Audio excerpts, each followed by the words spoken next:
Hello friends, welcome back to another video, and today we're going to break down one of the biggest hits of the classical guitar, Asturias Leyenda.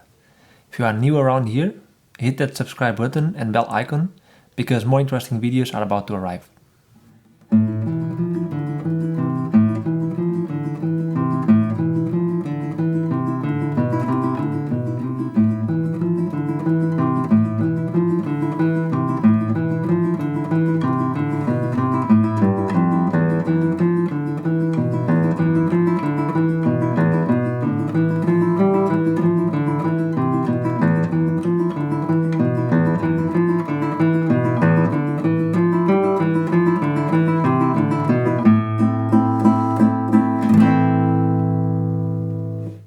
As you may know, Asturias was originally composed for piano by Albéniz, but it works so well on the guitar that it is now part of the essential music for this instrument. The technical demand of this piece makes it an advanced work for someone who is just starting to learn how to play the guitar. So I made a reduction arrangement for beginners, which you can find on my recently released Repertoire Book for classical guitar. This book includes 12 pieces arranged in a way you can learn specific techniques and styles. So it's a very good opportunity to find the motivation to play nice music at the same time you learn from it. By learning to play this arrangement, you will develop fluency on your right hand thumb, and for that it's important to keep your hand steady and stable. Also, on the original score for piano, there are some accents indicated, which I will address later in this video. And those are the skills to be developed by playing Asturias on the guitar. First, I suggest you learn the bass notes.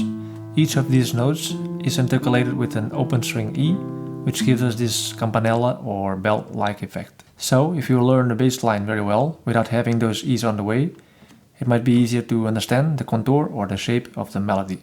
When you learn the melody, keep the finger you're going to use to play the E's on the first string, but don't play it yet. It can be I or M finger, and this will be your postural reference.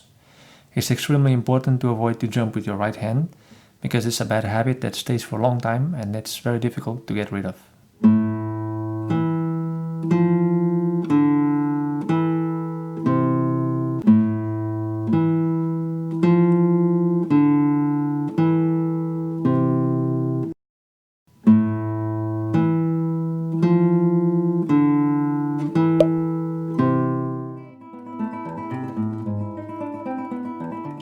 You can split this piece in two parts, one that emphasizes the A on the 5th string, and the other one that emphasizes the 6th string, the E.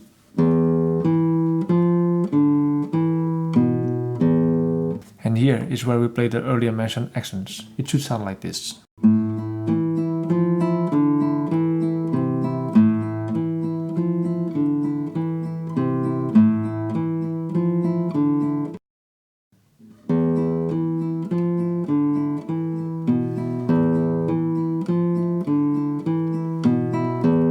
I also advise to practice with dynamics as soon as possible.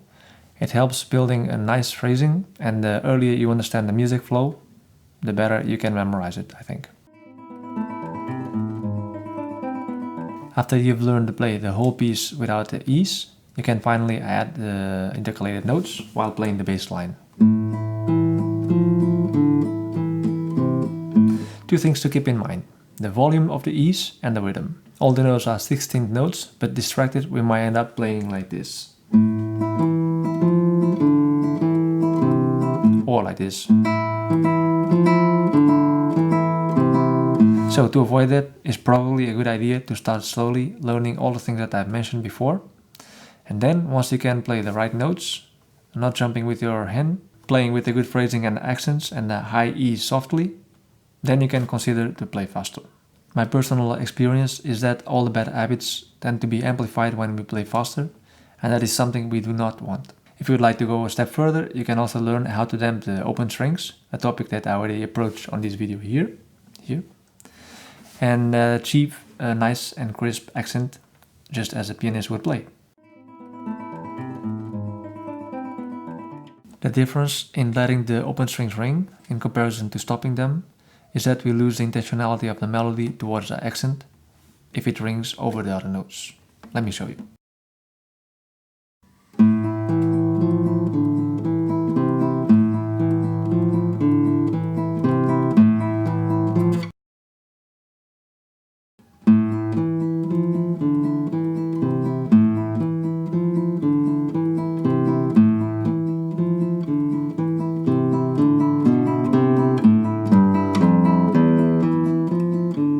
can spend a little more time and give some attention to this, you might get a boost on your musicality.